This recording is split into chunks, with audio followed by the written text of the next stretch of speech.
Welcome to Weekly Sports Talk with Ed, the fourth edition. And today we got a special guest. You can introduce yourself. I'm Bobby. What's up? How you doing? I'm good. I'm good. How about you? I'm good. All right, we going we can just we can get into this baseball talk and talk about who we think the best team in the MLB is right now. All right. When you look at it, the Phillies they have the best defense for sure. They have the best bullpen in the league. They have the best record, but that really doesn't mean anything. It's really about their bullpen, and they have good bats, but their bullpen is carrying their way through the number one seed, and hopefully, if they stay healthy, their October stretch will be really tough to beat. And then you got the Dodgers. They're just the Dodgers. They have the most talent in the league from top to bottom on their roster. And then it follows suit with the Yankees and Orioles at like a tie, really for third. They both have even keeled talent. It's MVP caliber players lead their way. Offense galore.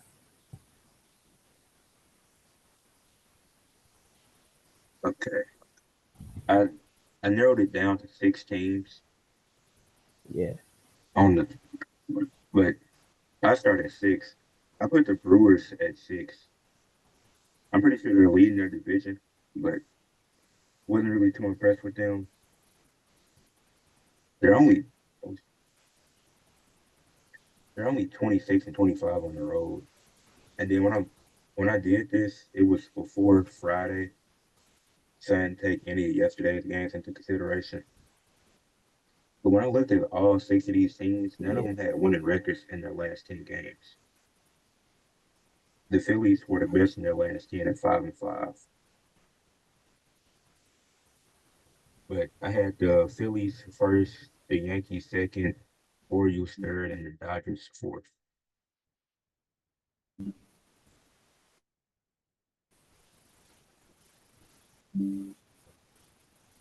yeah. The Dodgers have a couple injuries right now. Their best player or one of their best players, Mookie Betts, is injured right now, and one of their better pitchers, he's Walker Bueller. He's injured right now, but if they get healthy, I think they're a difficult team to beat because they have a lot of veterans and they have a lot of talent.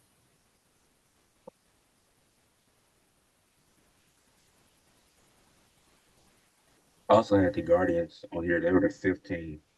I think out of these six teams, I probably watched the Guardians and the Orioles the most. Yeah, the thing about the Guardians, like I said before, records can be deceiving. They might have 59 wins, but they don't have outside of Jose Ramirez and maybe um,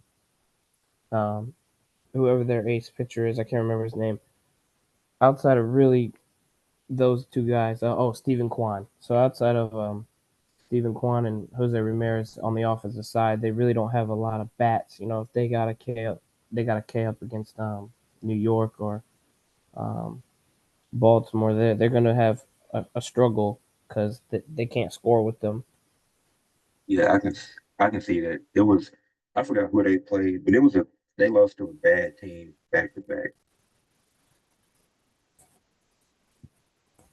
Yeah, their division is like weirdly okay but bad at the same time. They got two of the worst teams in their conference on in their division, and then they have two pretty good teams. That's why I had the Guardians and Brewers at the bottom because they both have good records, but neither one has been really impressive. Yeah, they don't play much difficult teams. The most difficult team that Cleveland has to face at least 20 times a year is Kansas City. They got 52 wins, but they're another team, high-powered offense or a very good one, and they literally don't play defense. They're like the Indiana Pacers of baseball. They don't play defense.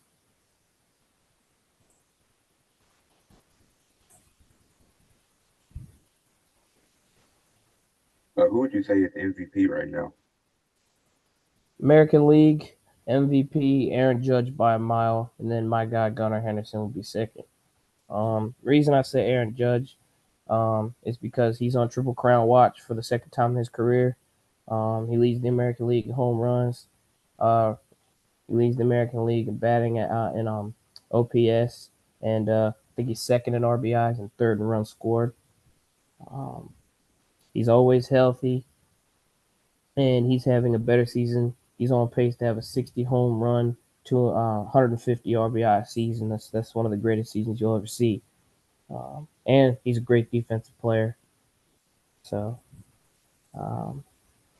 he's already got that MVP kind of status. He's won MVP a couple years ago. He was second MVP race last year. This is going to be a second MVP in 3 years. I fear if he stays healthy. And then if obviously Gunnar Henderson from Baltimore, leading the way, number one team. Um, back to back Silver Slugger looks like he'll probably finish second in the voting just because he don't have the monster numbers, but he'll have a 40-40 season with over 100 runs scored.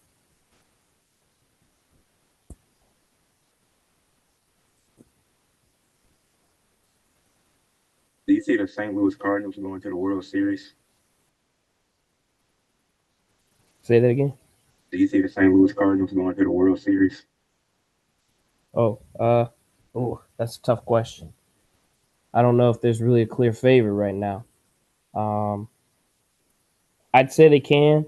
I'd say they can, but back in baseball, August, September baseball is all about health and pitching. If they have both, they got a shot.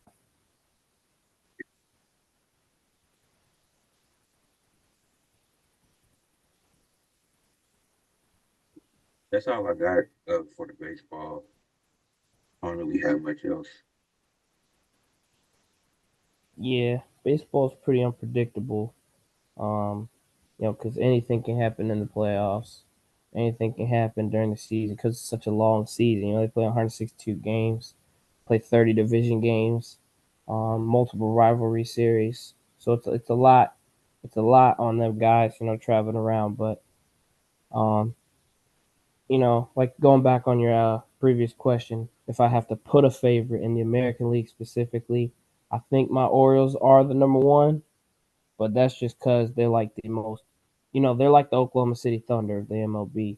They have a lot of young guys. They have one outstanding star. He's 23 years old, and I think they can build off of what they've done the last 2 years into this year.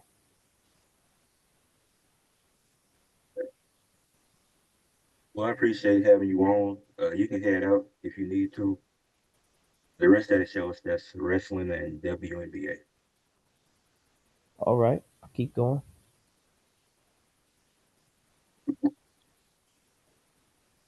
But that's everything else that I.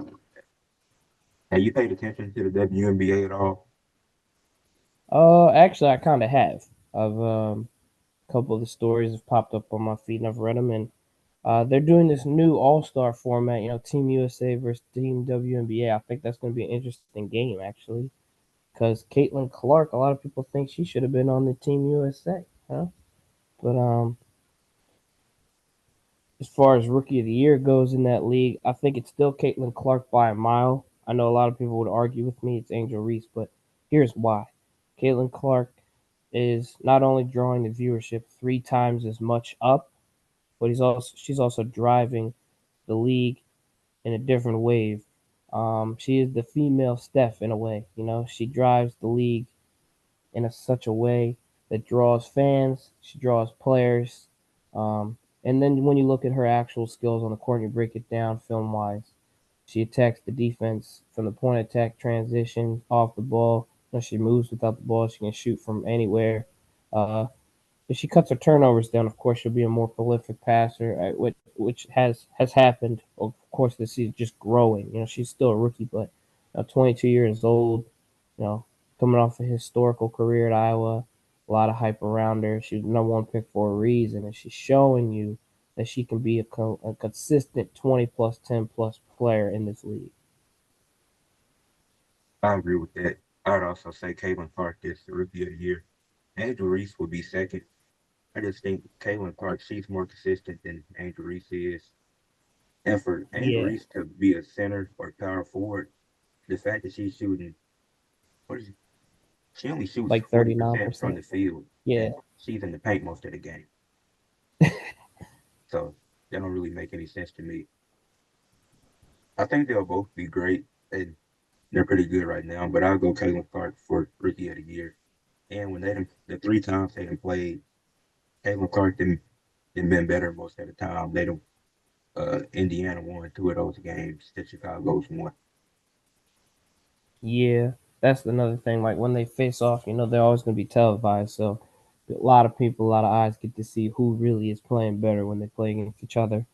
That national championship game 2 years ago was also a key point in those people's careers. Those women's careers.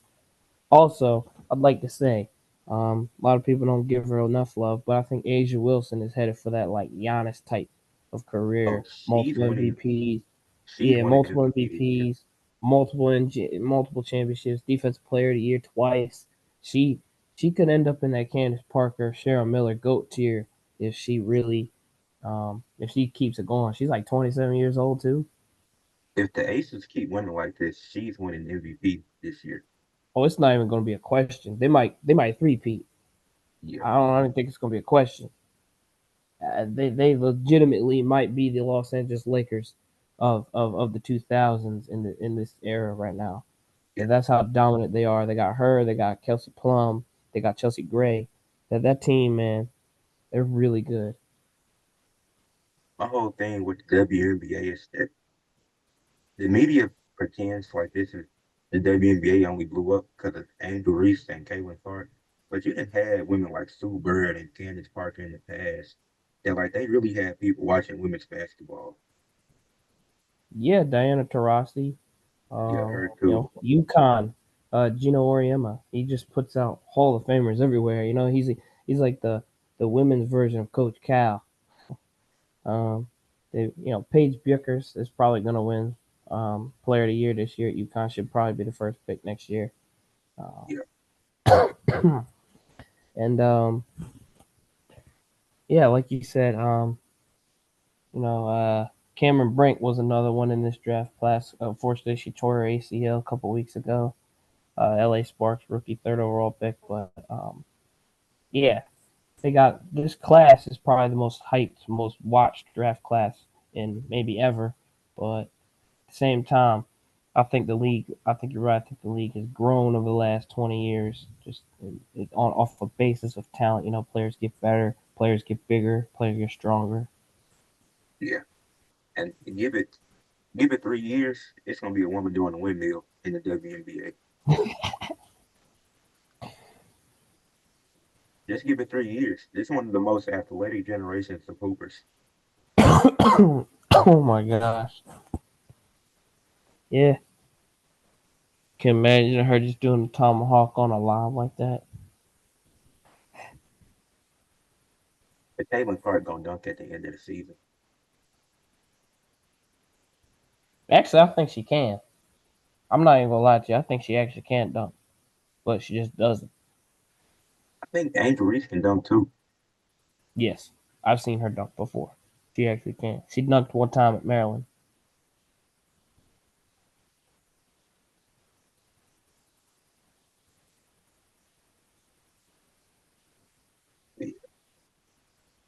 But speaking of Angel Wilson, she this week she averaged 28 points, 15.5 rebounds, shot 52% from the field, and 92% from the free throw line, and the Aces went 1-1. One of those games they lost to Chicago. Then she got mad at her teammates for trying to get pictures with Usher. Yeah, but going back on that, Asia Wilson is like the LeBron James of this league, man. She is the best player on both sides of the ball for the last 5 years. And when she was at South Carolina, she won a national championship. She was, SEC Player of the Year. So she has the resume on both ends of the of the sport. She's on Team USA trying to win gold. So she is building a legacy that is unmatched at the power forward position in the WNBA. Yeah, the WNBA is really fun to watch, but it's not. It's just with Caitlin Clark, Angel Reese, it got more exposure than it normally would. It's gonna get even more exposure next year when Paige comes to the league. Yeah, Paige and there's another girl. I can't remember her name. I'll look her up later. But she's from Notre Dame. She won't come in for another couple years. But she's gonna be special too. She's a point guard for Notre Dame. Should the WNBA push it back to 2 years that the women have to do in college instead of three? Yes, and here's my reason for why. You get younger players at the peak of their careers, their sophomore, junior years. They don't have to stay. They might not get hurt. They might avoid injuries. They play less. Um, and you get them younger. They're 20, 21 years old, and you put them. They.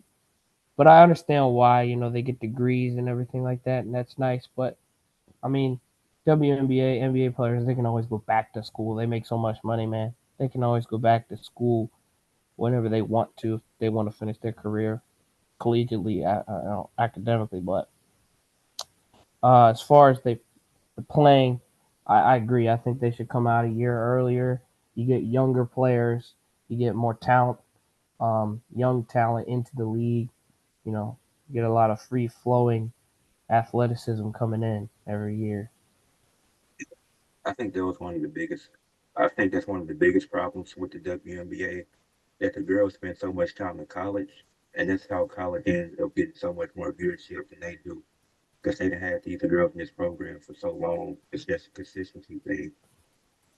Right. When you see one of the best players in the country for 4 or 5 years straight, I I don't need to see him in the WNBA. I saw him for 5 years in a row. Like I know how good they are.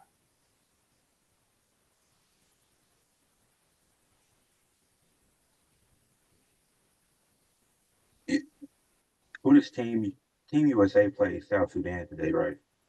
Yeah, they play at 3 o'clock. I'm gonna watch that game. That should be a blowout. That should probably be the worst blowout we've ever seen. Who plays on I South looked at Sudan? South Sudan. I looked at South Sudan's roster. Their best player is Wayne Gabriel. I forgot he exists. That's sad. I thought he was Nigerian. I did too. He isn't. Wow, that's sad. He was the only NBA player on the roster. He's going to start the game by guarding LeBron James too, because Kevin Durant is back. His former teammate. Yeah, he's got to guard LeBron and Anthony Davis, former teammates. Yeah, that's gonna be a blowout. Yeah, I don't know if that game will be watchable by the second quarter. Probably won't be. I'm predicting the score is going to be 150-48. 130 to 67.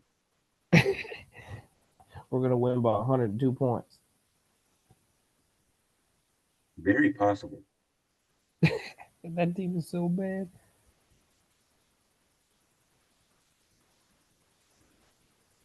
But yeah, that's all I have for the WNBA show. The rest of the show is just gonna be about wrestling. Oh, one more question though. How you feel about Bronny James elevating his game in the summer league? When he got to Vegas, he played 2 games in the California Classic, was terrible, and then he got to Vegas in the last 4 games. He's had a lot of solid two-way plays. Breaking up lobs, getting steals, blocks, making threes, getting dunks. Making nice passes. My thing with Ronnie, oh, I knew he was a good defender. Watching him at USC, I could tell he'd be a good defender. I look at him like a Marcus Smart type. I think he'd be like that. But summer league doesn't matter. Trey Young was bad in summer league. He's multiple time All Star, All NBA, and he only gets this criticism because he's LeBron's son, and he gets them views. Because you have a guy like Alex Sarr, who's the second overall pick. He's 7'1" and can't buy a bucket. He's shooting 20% from the field. All he has to do is stand in the paint. Yeah, he's shooting 19% and 12% from three and 50% from the line. He can't shoot. He has a 26.6% true shooting. His And I last think two games, he shot 5%.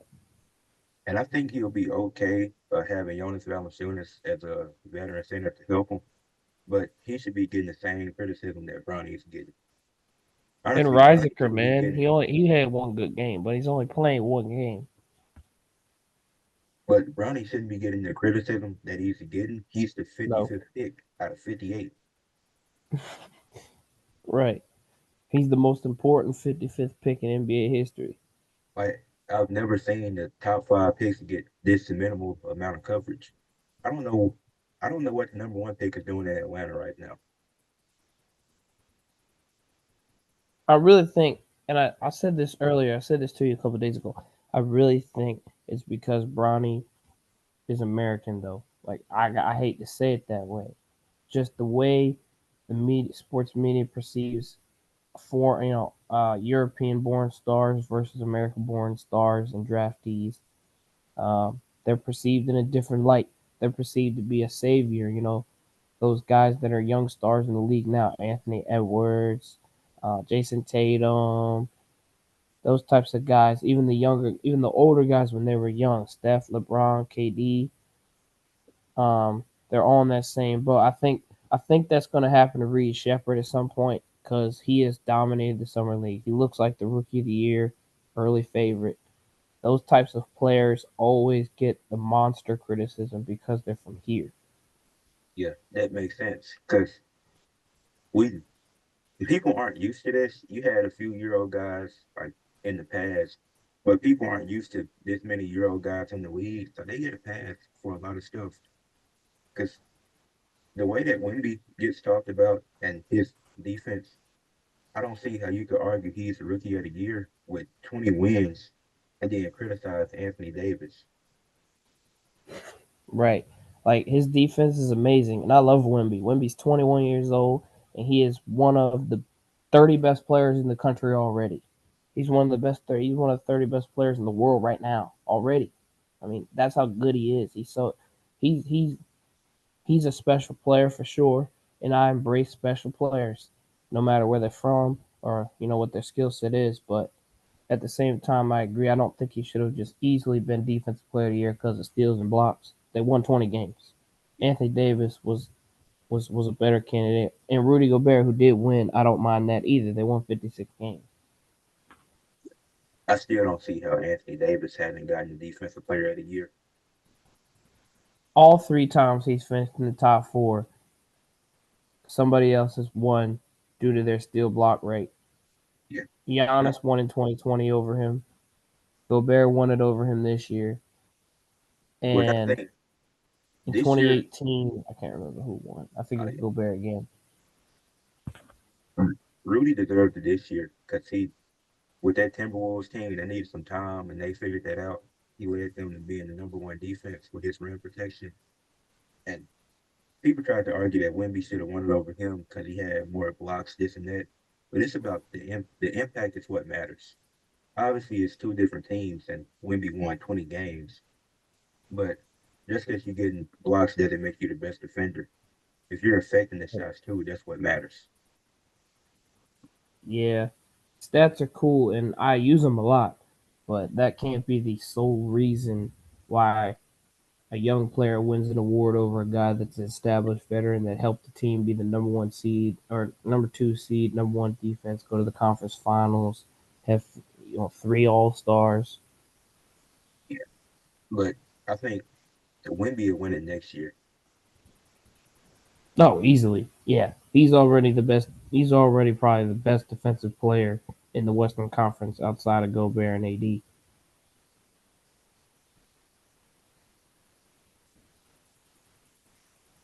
But yeah, Him the and summer Chet. league, Him and Chet. They're in the same NBA Cup bracket. like they are doing the NCAA tournament again. That's stupid, but I guess it Actually, works. hold on. I got a proposition for you. I think the NBA's midseason tournament is is a better product than the play-in tournament by a mile. What I don't like the play in either. But what does the in season tournament do? It it gives you like a mid-season playoff feel. I think is what they're chatting for, and it was successful last year, and I think it's going to be even more successful this year because even more stars are healthy. Remember, Zion didn't play in that tournament. I don't think Steph Curry played in it, but um, the Warriors were injured. There was countless multiple stars that were kind of injured at that point already early on, and now you have all these guys and you have collective players. The players have bought in to the $500,000 and the Cup tournament MVP and the mid-season bragging rights, and it gives you division ties to help you win your division. Really, Yeah, I guess that makes sense. Because it was the Lakers beat the Pacers in the finals last year, and the Pacers got further in the playoffs. But at least I didn't do the idea of giving a team a guaranteed playoff spot. Because just to no, that would have win been an stupid. in-season tournament and get a playoff spot with 15 wins, that wouldn't make any sense. But Yeah, can you imagine if the Spurs had won that tournament, won 25 games, and made the playoffs? but but the court, I like the courts that they did. Now, Philadelphia's court was too bright, but I like the Grizzlies court. They would pick the other court. But yeah, not watching Philadelphia in the in-season tournament if they have their court again. The Blazers. Then with the play-in, I feel the play-in is stupid because what's the point of getting the eighth seed? Wasn't the point of the playoff? Wasn't the point of the regular season to fight to get the best spot in the playoffs you can, regardless? And I guess it eliminates some tanking, but you can still make the playoffs with 37 wins in the East. Right. Like, what if you just get to 10 and you have 35 wins and you just luck up and happen to win 2 games? Like the Bulls shouldn't have had a chance to make the playoffs. Neither the Bulls or Hawks should have had a chance to make the playoffs because they were both the 9 and 10 seed. Then the Bulls won, and they somehow couldn't beat the Heat without Jimmy Butler. Yeah. So I feel like that, That comes down to coaching, in my opinion. yeah. But I feel like the play in it takes away the point of what it was always about. At worst, you want to be the 8 seed, and now you can be a 10 seed at worst. I mean, it makes the NBA more money, and it's a few extra playoff games, but it's really Yeah, stupid. yeah, it is. But I will say, I think they should adjust the format a little bit. The top 7 seeds in both conferences get automatic bids to the playoffs, and then the 8, 9, 10 battle it out, where the 8 gets a bye and the 9, 10 play. Then the winner of the 9, 10 plays 8 in that 8 spot. So there's only 3 teams vying for one spot rather than a 7 seed like the Lakers. They won 47 games last year and had 2 All-Stars and were the 7 seed and had to play in. It should be, it should be how it was in the bubble when they I like did. It was the 8 and 9 seed, and it was the best 2 out of 3. I like that too. Yeah, top 9, best 2 out of 3 series, a play-in series, Yeah, it was and the eight. then Cause who was it? It might have been it was the Grizzlies and Blazers. yeah, it was the Grizzlies and Blazers, and they did the best 2 out of 3 to determine who got into the playoffs. I I still, like that.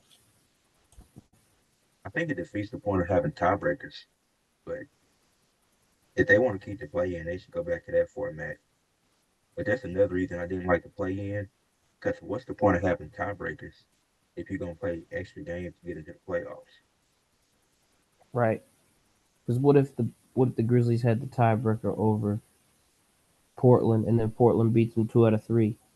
Yeah, because if the Grizzlies and Blazers played 3 times and the Grizzlies won all 3 times, but they had the same record, the Grizzlies would be the better team because they have the tiebreaker. So I don't see the point of the play in. Yeah. Because what the regular top eight just get in no matter what the record is. Tiebreakers win. All that type of stuff. Division records, road records, whatever it all is. But if you're gonna keep the plan, I say go back to the 2020 format with it. Have the top nine seeds battle it out, and you essentially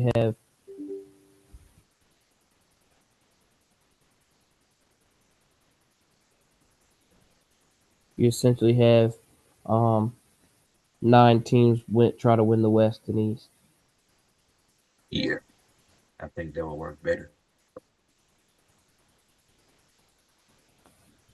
And I think it's just pure basketball. They see that it's nine. What is it? So it's five playoff series. You get your preliminary round. That winner of gets the eight seed, and then you get your regular 16 teams, and you try to win a championship. The, the Hawks made the play in and got the first overall pick. That's why the plan is stupid. They almost made the playoffs and got the first pick. Right. Also What happened. if The plan didn't exist in 2018 or 19, but the Pelicans were a 9 seed and got the first overall pick. Ian got Zion Yeah. Was that from the Lakers and the trade? Grizzlies? The Grizzlies that year weren't even that bad because they had Mike Conley and all them in 2018. Oh, but the Pelicans, that was the Lakers pick, wasn't it? Or did the Pelicans have 2 picks that year? I think that might have been part of the Lakers trade with Anthony Davis.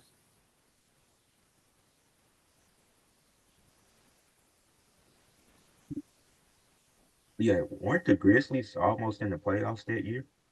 Yeah. And they got the second pick. Mm-hmm. The NBA must have some type of vendetta against the Pistons because they keep getting the second pick. That's funny because they've had the worst record in the league the last two out of the last 3 years. They said, y'all get Cade and nothing else. They got And K Cade with the won't first even. pick, and they haven't got nothing else since then. Nope. And he the only good player on the team. Well, they Well, got Tobias Jalen Harris. Duren is good. I like him. They got Tobias Harris again. That's terrible. They're gonna make the play in. Mm. That's just because the East is so not good. Yeah. How are the Pelicans in the West? I, geographically, that doesn't make sense. They're in New Orleans, Louisiana. The Grizzlies shouldn't be in the West either. See, I think. All right, so what happens when Las Vegas and Seattle come to the NBA in 2 years? The Grizzlies and Pelicans go to the East. But wait, wouldn't that be because there's going to be 32 teams, right? Yeah. So if you put, There's 15 and 15 right now. So if I move New Orleans and Memphis to the East, they got 17 teams. but you're adding 2 teams. Wait, Yeah, but then that still keeps it at 15 because I just took two away.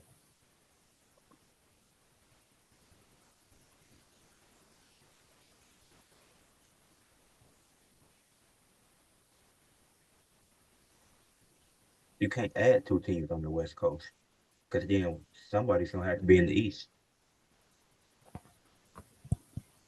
Nah. I, Because if you add, hmm. wait, Why is it so difficult? now you can move the Pelicans to the East. You have 16 there. Then you put Vegas and Seattle in the West. That makes 16. Um, All right, so Golden that, State stays in the West. yeah, you could just move the Pelicans, and then you could put both Seattle and Las Vegas there. Then it's even.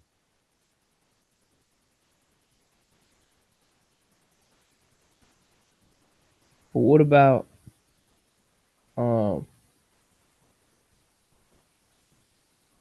I'm trying to think. What about Oklahoma City? Are they like in the West? That don't like they're in the middle of the country. Like They're like uh, Midwest, I guess.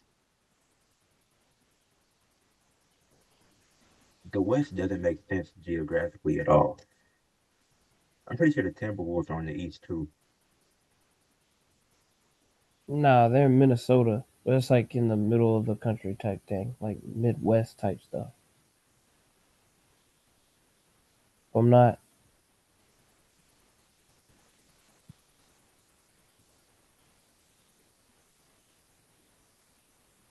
NBA will figure it out. because yeah, I'm trying to think like who could you move to be where?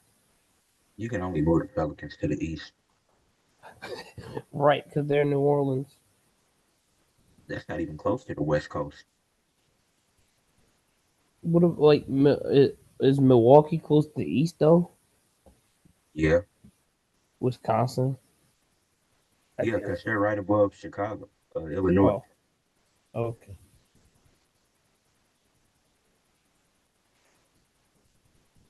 Yeah, yeah. New Orleans doesn't make any sense. Why are they in the West? I don't know. They should be in the East, Then and then The Grizzlies are near the middle, basically. then Las Vegas should be in the West because they're Nevada. They Yeah, should be in the West automatically because they border Arizona and California.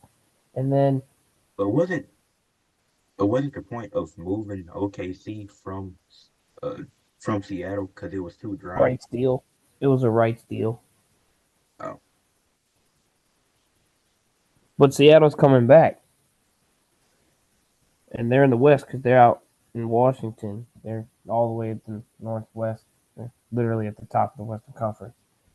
but I Off the don't want West. them to come back with the Supersonics because the Supersonics have a championship. I wonder what they're gonna be. Well, what is their name gonna be?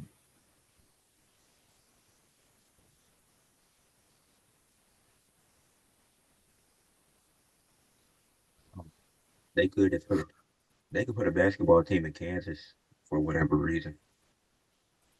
No, never do that. They already have baseball and football. True. But the closest thing that they have is nothing. I don't know. What about Iowa? They don't need a basketball. Yeah, yeah, they do. The Iowa, the Iowa corn crop, You can put one in Idaho. the potatoes The in the Idaho NBA, Sharks. the Iowa Sharks. Is there even water in Idaho? They make potatoes. I would hope so.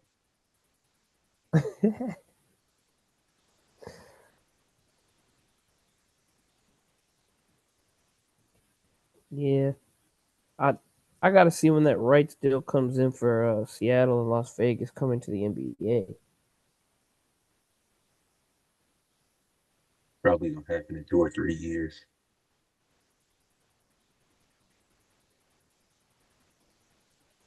It should be soon. It should be finished soon. It says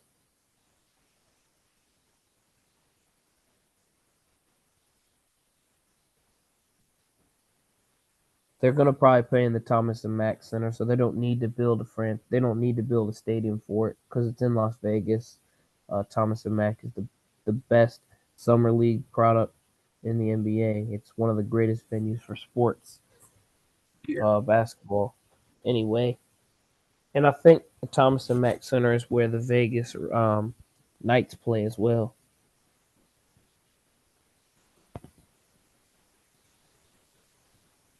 I wonder why it's never been a team in Las Vegas. Seems It like that would, says here, yeah, it says here that they'll be the most likely the Las Vegas Vipers. So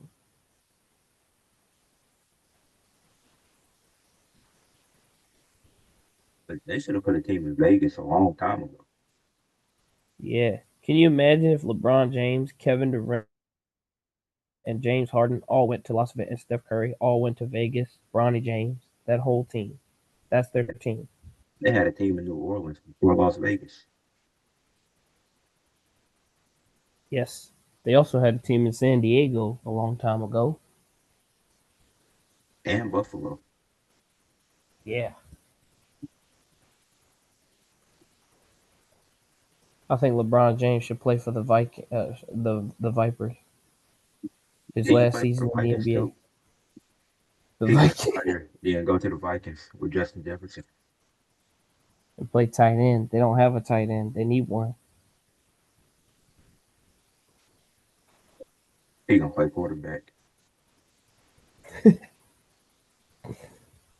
They need a quarterback. Who is the quarterback? JJ McCarthy. Uh, at least it's not Nick Mullins. No, it's going to be Sam Darnold for the first 3 games. Have fun, Justin Jefferson.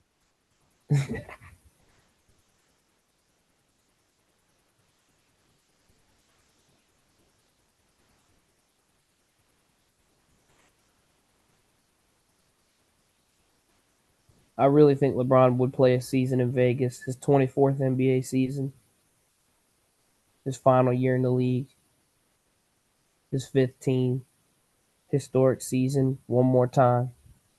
He's gonna retire after this contract. Nope. He's going to make one more year. He's going to sign a deal with the Vegas Vipers. He's going to play 1 year. He's going to be, and then he's going to be the owner of the next season. He's going to be part-time owner player, and he'll become the first owner player. He's going to become the oldest player to play with the Eagles, first player to play with his son. He's going to be the first dude to score 45,000 points. These these his last 2 years.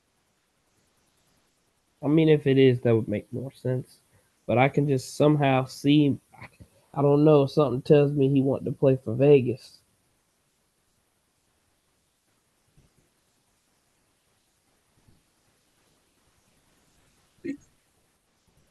Did you have anything else you wanted to say?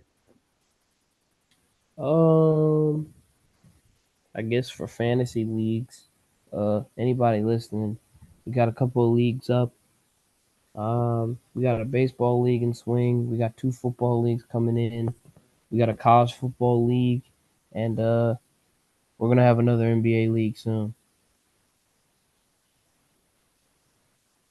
I can't do NBA fantasy. I can't keep up with it.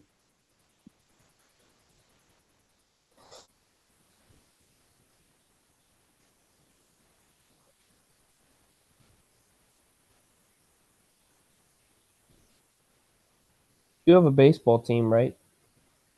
Hmm. You have a baseball fantasy team, right? Mm-mm. I No. just do football.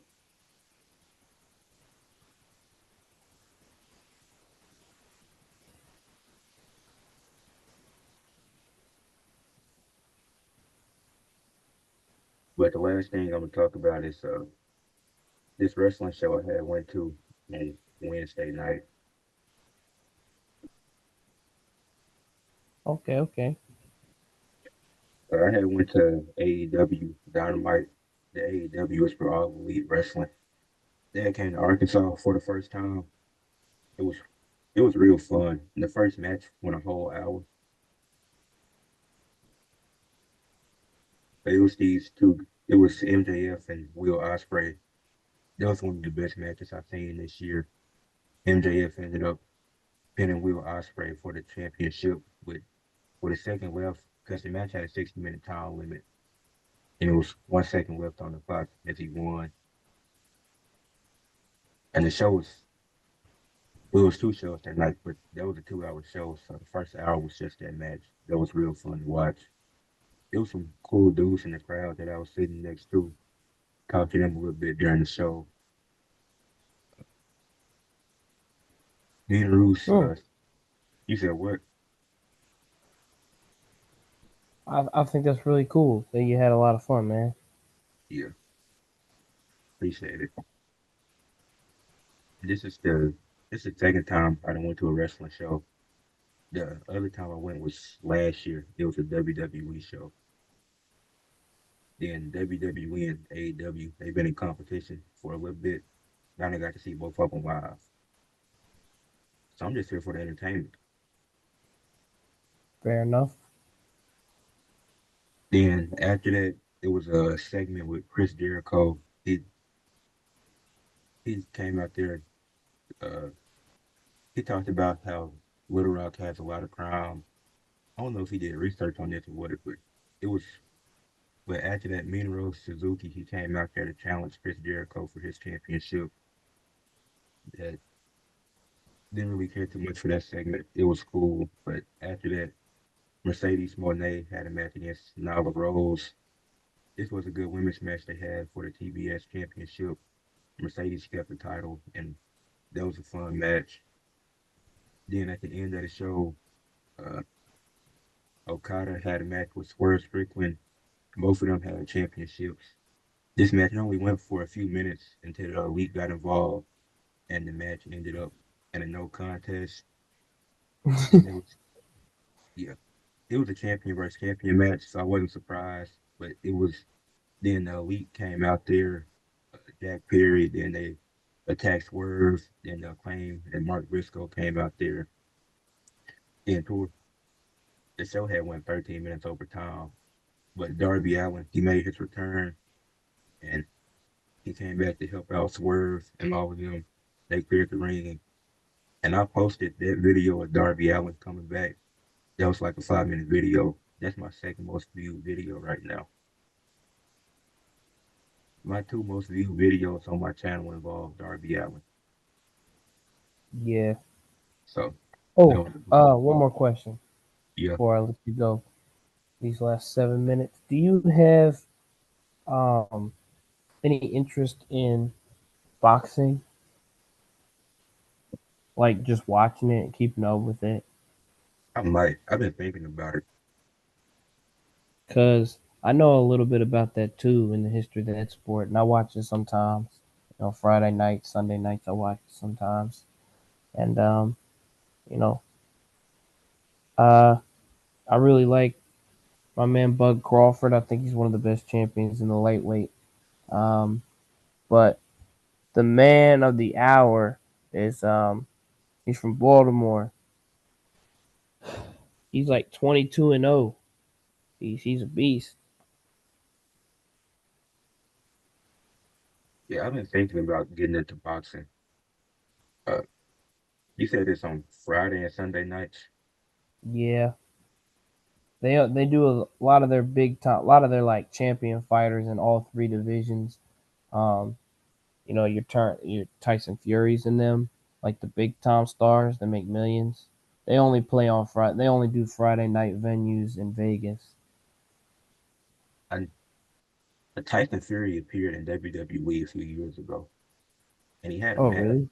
Yeah, I don't. I'll never understand why.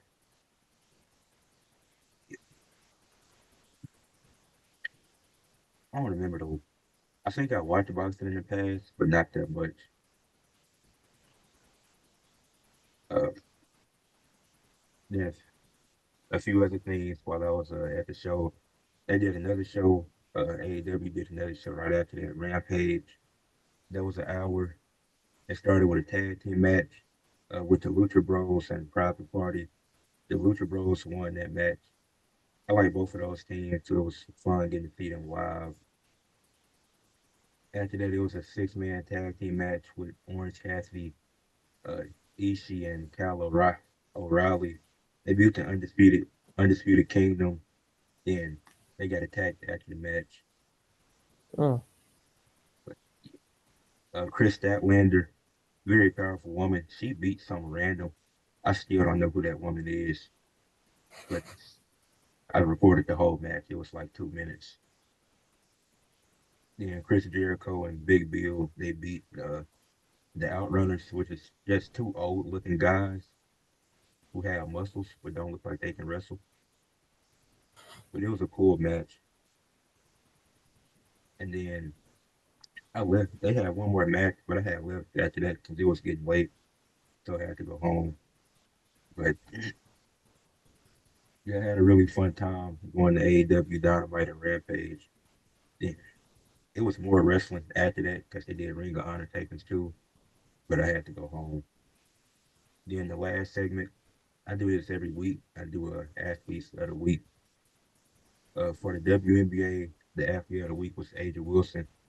I mentioned her stats earlier with 28 points a game, almost 16 rebounds, average 1.5 assists, Hmm. 52% from the field, 33% from three, 93% from the free throw line, and the aces went 1-1.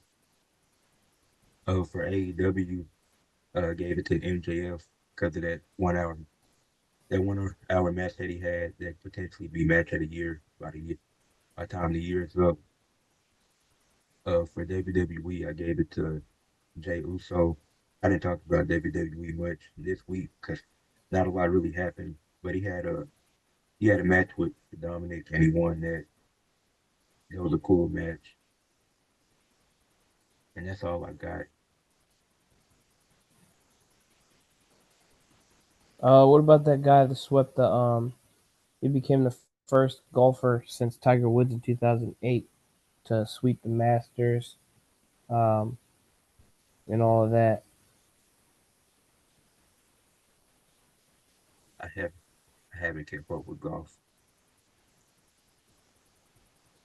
but who was it? Um, I can't remember his name. Oh, Scotty Scheffler, I think, something like that. Oh, him.